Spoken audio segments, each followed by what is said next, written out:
Quality का concept आपके हिसाब से तो है ही नहीं है। ये क्या मतलब है ये जो आप बता रहे हो, गेट होता ही इतना ऊंचा है, कम से कम 15-16 फीट पे होता है, उसको कुछ इशू ही नहीं आता। तो ये आपके प्रेस से मेरे को अगले 3 घंटे काम कर आपका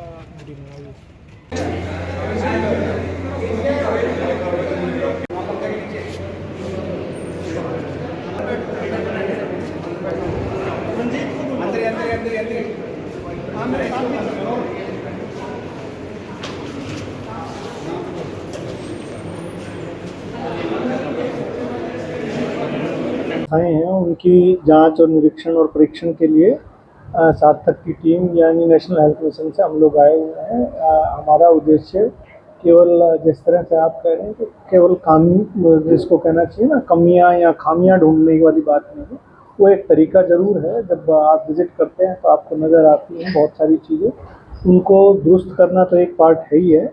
ये जानना कि सबसे पहले जो कमियां हैं उनको दूर करने के लिए क्या प्रयास किया जा सकता है, हेडक्वार्टर से हम उनकी क्या मदद कर सकते हैं, या जिला स्तर पे या उपमंडल स्तर पे क्या समस्याएं हैं जिनको वो स्वयं सुलझा सकते हैं, या हमारी मदद की ज़रूरत है। तो बहुत सारी चीज़ें इसमें परसों जब ज़िले की प्रेजेंटेशन करी जाएगी उसमें समस्त चीज़ों को डिस्कशन किया जाएगा। जैसे एग्जाम्पल के तौर पर अगर यहाँ की कुछ बिल्डिंग के इशू हैं जो हेडक्वार्टर से रिजॉल्व होने हैं, उन चीज़ों को ये लोग अपनी समस्याएं रखेंगे, उसी बारे में हम भी अब बात करेंगे।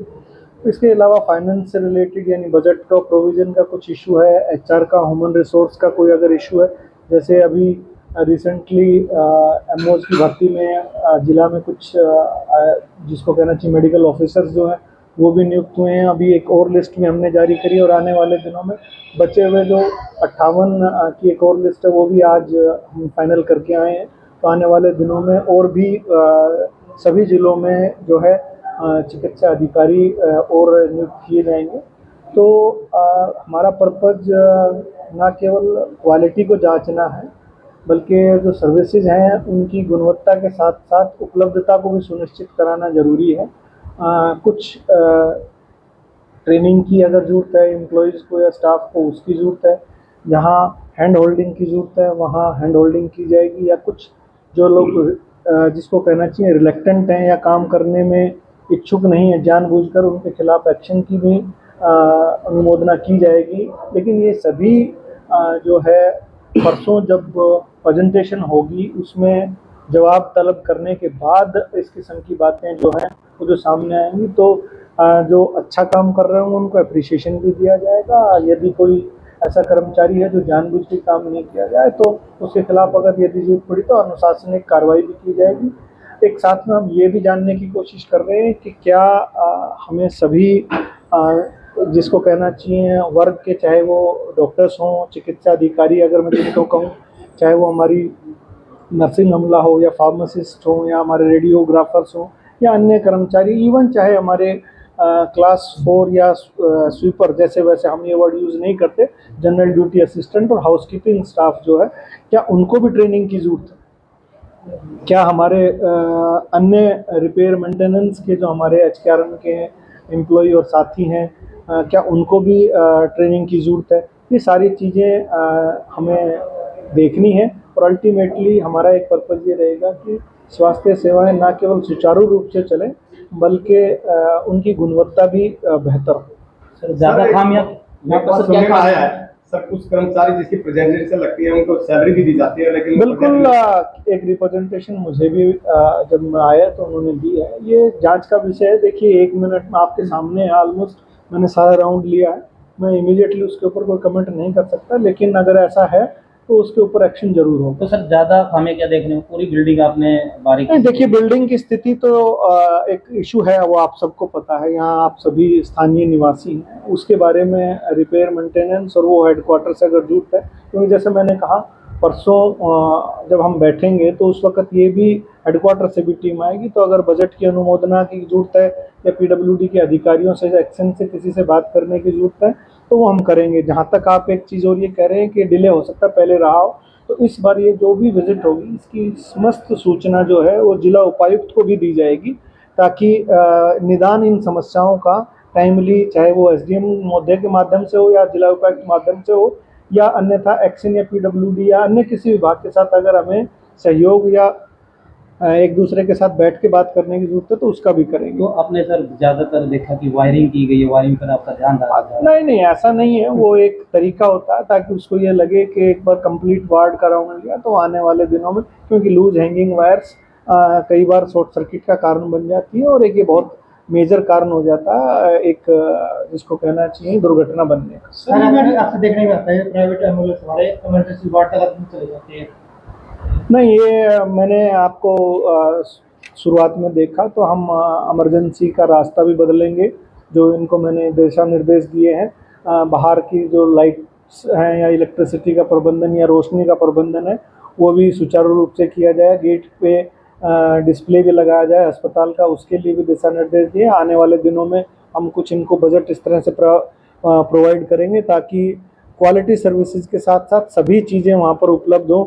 और साथ में जैसे अभी मैंने आपको बताया कि सेवाओं के साथ साथ खाली एम्बुलेंस ना लिखा जाए, ये भी लिखा जाए कि डिस्चार्ज अगर मिलता है महिला को किया जा रहा है तो उसको घर में छोड़ने के लिए भी एम्बुलेंस की सुविधा निःशुल्क है। अगर बच्चा भी डिस्चार्ज कर रहा है, मदर को रखना भी पड़ रहा है, या एसएनसीयू से बच्चा भी जा रहा है, या घर से डिलीवरी जिसकी अपेक्षित है या होने वाली है अगर उसको भी आना है तो वो भी 112 पे कॉल करें। इस किस्म की आईसी और समस्त चीज़ें करी जाएंगी। एक दिशा निर्देश और था, वो यहाँ इम्प्लीमेंट नहीं हुआ, जो मेरी नॉलेज में आया वो डॉक्टर जो हमारे देवेंद्र एसएमओ, इनको मैं कहूँगा, एक हमने कहा कि सभी लेबर रूम के बाहर और एसएनसीयू के बाहर एक अनाउंसमेंट सिस्टम होना चाहिए। ना केवल ये इतना बड़ा अस्पताल भी नहीं है, तो मैं यहाँ रिकमेंड कर रहा हूँ इनको कि इनके पास आयुष्मान भारत में कुछ बजट उपलब्ध है, उससे इमीडिएटली आप एक अनाउंसमेंट सिस्टम लगवाइए ताकि अस्पताल में आप अनाउंसमेंट कर सकें अगर कोई सर्विसेज है, कोई टेस्ट है या उपलब्ध है। कुछ चीज़ों में स्टोर कीपर या फार्मासिस्ट की उनकी एक्सप्लेनेशन भी ली जा रही है, जो सुविधाएं वो प्रदान नहीं कर पा रहे हैं उस पर। कई बार देखा है कि बाहर की पर्चियाँ बनाई जाती है दवाइयों के लिए, तो जब नहीं उपलब्ध है तो बाहर की बनाई जाती है। नहीं, ये सब चीज़ें मैंने आपको बताया। आज जैसे अभी मेरे बाकी जो टीम के साथी हैं वो अभी फार्मेसी में ही गए हैं, कोई लेबर रूम में है, कोई वार्ड में है, तो हम समस्त दवाइयों की सूची लेंगे कि निर्धारित संख्या होती है। मैं अगर सभी संस्थाओं की बात करूं, सब सेंटर से लेके उसके बाद चाहे पीएचसी हो, चाहे सीएचसी हो, चाहे सब डिविजनल हॉस्पिटल हो, चाहे सिविल अस्पताल, जिला स्तर का अस्पताल हो, सभी में न केवल टेस्ट की संख्या निर्धारित कर रखी है हमने, दवाइयों की संख्या भी निर्धारित कर रखी है। ये पूरे जिले की हर इंस्टीट्यूट की ये दवाइयों की संख्या, टेस्ट की संख्या हम लेंगे और जहाँ जहाँ नहीं हो रही होगी उनसे अकॉर्डिंगली उनसे उस वक्त उसके बारे में पूछा। अरे हॉस्पिटल एम्बुलेंस ड्राइवरों की कमी से जूझ रहा है, रात को एम्बुलेंस नहीं मिलती सर। नहीं, ये देखिए कुछ संभवतः अगर जिला स्तर पे मैं यहाँ मुझे बताया डॉक्टर रवि राणा है शायद आरटीएस जो रेफरल ट्रांसपोर्ट देख रहे हैं, उनसे बैठ के हम बात करेंगे जितने भी ड्राइवर्स हैं उनके साथ किस तरह से इसको सुचारू रूप से चलाया जा सकता है। उसका एक तरीका होता है कि अभी हमने रिस्पॉन्स टाइम को चेंज करने के लिए प्लेसमेंट ऑफ एम्बुलेंसेस कुछ देखिए वो करनी पड़ती है। कई बार स्टाफ की नियुक्ति में टाइम लग जाता है क्योंकि एचकेआरएम सर वहाँ से भी उपलब्धता में थोड़ा सा इशू आता है। इसके लिए ये किया जाएगा कि जहाँ से विदिन 12 मिनट्स या 10 मिनट के अंदर आपके पास एम्बुलेंस आ जाए। ये कोई ज़रूरी नहीं है कि एम्बुलेंस हर संस्था के ऊपर खड़ी रहे।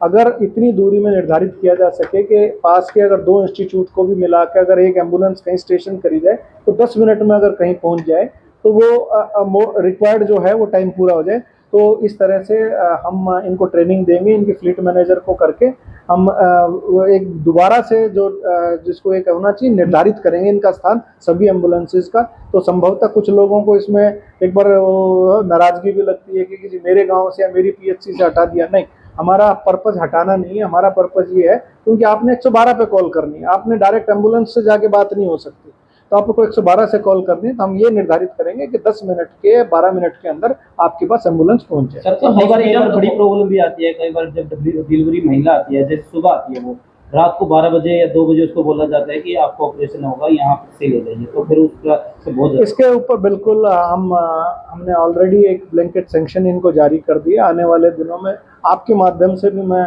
समस्त जींद के प्रैक्टिशनर्स या अन्य साथ के ज़िलों में, चाहे वो हिसार पे हों, चाहे वो हांसी पे हों, चाहे कैथल, कहीं पर भी हों आसपास, इवन रोहतक भी इतना दूर नहीं है यहाँ से, इन सभी ज़िलों से अगर कोई स्पेशलिस्ट जो है अगर आना चाहे तो उसके लिए हमने जिला स्तर पे 5-5 को हमने ब्लैंकेट सैंक्शन दिए। 5 गायनेकोलॉजिस्ट रख सकते हैं, 5 एनेस्थिस्ट रख सकते हैं, 5 पीडियाट्रिशियन रख सकते हैं। अगर आपके पास रेगुलर 1 है तो आप 4 एक्स्ट्रा रख सकते हैं।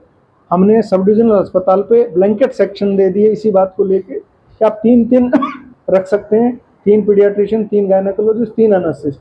लेकिन ये बहुत सारी चीज़ें हो सकता है लोगों की नॉलेज तक नहीं हो, तो मैं प्राइवेट प्रैक्टिशनर से उनसे अनुरोध कर रहा हूँ कि इसमें बढ़ा के हम पहले उनको 3,500 रुपये अगर दे रहे थे, अब हम उनको पैसा बढ़ाने के लिए भी हमने अनुमोदना इनको दी है कि हम 5,000 से लेके अगर जरूरत पड़े तो उससे ज़्यादा भी हम उनको पे कर सकते हैं। तो आपके माध्यम से मैं कह रहा हूँ कि इनिशियली हम 5,000 रुपये पर कॉल अगर आप आएंगे तो हम देने के लिए तैयार हैं। तो मैं मीडिया के माध्यम से अनुरोध करूँगा IMA के डॉक्टर से, आप आगे आइए और हमारी मदद करें ताकि यहाँ पर लोगों को सिजेरियन या पीडियाट्रिक्स में SNCU में बच्चे को सुविधा मिल सके। हॉस्पिटल सिक्योरिटी लैब्स इशू भी यहाँ पर है जो देखने को मिलते हैं। इसके ऊपर मैं बिल्कुल मेरी नज़र है और इनके सुपरवाइज़र और कंसर्न मैट्रन सर उनसे इस बारे में बात करी जाएगी, क्योंकि HKRN के एम्प्लॉय यहाँ पर जिसको कहना चाहिए वो शब्द तो नहीं बनता है इसमें, लेकिन फिर भी एक विटी बात में है कि प्रचुर मात्रा में है, यानी भरपूर है, उनके ज़रूर पूछा जाएगा। सर रात को अक्सर लैब बंद मिलती है सर, उसके बारे में मैंने ऑलरेडी दिशा निर्देश दे दिए हैं कि सिटिंग लैब में एक बंदा रहे, तो सर जैसे kidney liver x-ray on call रहेगा, बाकी टेस्टिंग के लिए इंश्योर कराया जाए। मेडिकल सर पहले 100 बेड था, 50 बेड कर दिया गया, इसके बाद नहीं, अभी मुझे बताया कुछ बिल्डिंग का इशू है, उसको हम रिजोल्व करेंगे, वापस इसको 100 बेड। नहीं, ऐसा कुछ नहीं है कि जरूरत पड़ी है। हाँ, नहीं ऐसा नहीं है, ये इन्फॉर्मेशन ऐसी नहीं है। बेड तो अभी भी मेरे हिसाब से 50 नहीं किस तरह से ज़्यादा है, वो ऑनलाइन में 50 चढ़ा है। वो IPHS में होगा, ऐसा कुछ नहीं है। मैंने ये नहीं कहा, अगर अभी मैंने खुद देखा है कि आप इतने बेड, तो मैं भी अगर गिनूं तो 50 से तो कहीं ज़्यादा बेड्स, ठीक है तो इसलिए 100 बेड से कम नहीं किया गया। वो हो सकता है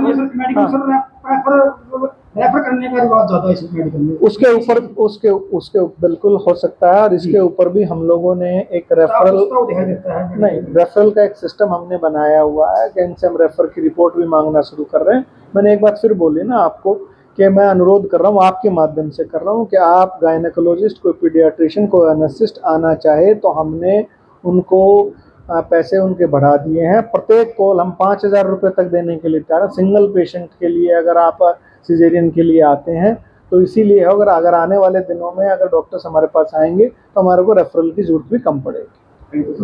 सब चीज़ें देखने की हैं, ये इमीडिएटली इसमें समस्या का समाधान एकदम नहीं किया जा सकता। ये सब चीज़ें, ये सारी चीज़ें जो मैं आपको बता रहा हूँ, मैं आपसे वादा कर रहा हूँ, ये सारी चीज़ें जो हमारी नॉलेज में आती हैं, आएंगी और आ भी रही हैं, क्योंकि अभी वापस टीम गई हुई है देखने के लिए। ये सारी चीज़ें बाद में ना केवल CMO साहब को कन्वे की जाएंगी, SMO साहब को भी कन्वे करी जाएंगी और आपके जिला उपायुक्त को भी कन्वे की जाएंगी। CMO मैडम ने एक बार दौरा किया था, ऐसा निर्देश देंगे कि ना केवल CMO मैडम को भी, बल्कि डिप्टी CMO भी जो जिला स्तर पे होंगे, जिनको ब्लॉक अलॉट होंगे, उनकी भी विजिट को सुनिश्चित किया जाए। जो कमियां सर अभी कोई टाइम बाउंड चीज़ नहीं कह सकता कि बहुत सारी चीज़ों को बैठ के देखना पड़ेगा। कुछ चीज़ों में कई बार जैसे स्टाफ की नियुक्ति है, यदि SS बोर्ड से या कहीं और से ना, तो एक अलग टाइम लग सकता है। जहाँ पॉसिबल होगा विद इन एक स्टिपुलेटेड टाइम पीरियड सुनिश्चित करने की कोशिश की जाएगी। जैसे मैंने बताया ना कि जिला उपायुक्त को शेयर किया जाएगा ताकि अगर जरूरत पड़े तो वो PWD से इमीडिएटली बात करे और हम हेडक्वार्टर से सारी टीम आगे बैठेगी। हमारा डिप्टी जो डायरेक्टर कंस्ट्रक्शन है वो भी बैठ के बात करेगा कि इस बिल्डिंग का क्या समाधान है। मैं doctor Virendra Yadav, director NHM, मैं मेडिकल जिस मैटरनल चाइल्ड हेल्थ साथ में देख रहा हूँ, और कुछ अन्य चार्ज भी जो हैं वो मेरे पास है। Thank you sir.